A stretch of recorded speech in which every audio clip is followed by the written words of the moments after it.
تحيا جمهورية مصر العربية. تحيا الشعب المصري العظيم، الشعب اللي النهارده قال كلمته. فاز على منتخب الصهيونية 10-0. قال كلمته من خلال الوعي، قال كلمته من خلال شعب بيحب وطنه بجد، مش مجرد كلام. الشعب اللي بيبرهن على عشقه لتراب وطنه، الشعب اللي بيقول لقيادته احنا معاك، احنا وراك، مش مجرد كلام وانما ترجمة فعلية على ارض الواقع شاهدناها النهارده في رفح، وتحديدا من معبر رفح.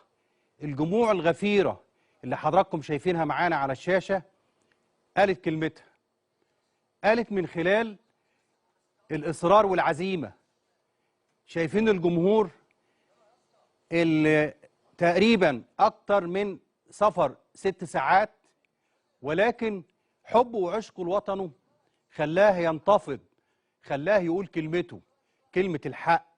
كلمة الحق لا لتهجير الأشقاء الفلسطينيين، كلمة الحق اللي من خلالها لاحظنا كل الأعمار السنية، لاحظنا الشباب والأطفال والكبار. والشيء الجميل إن مفيش تيار معين ولا توجه معين ولا اتجاه معين.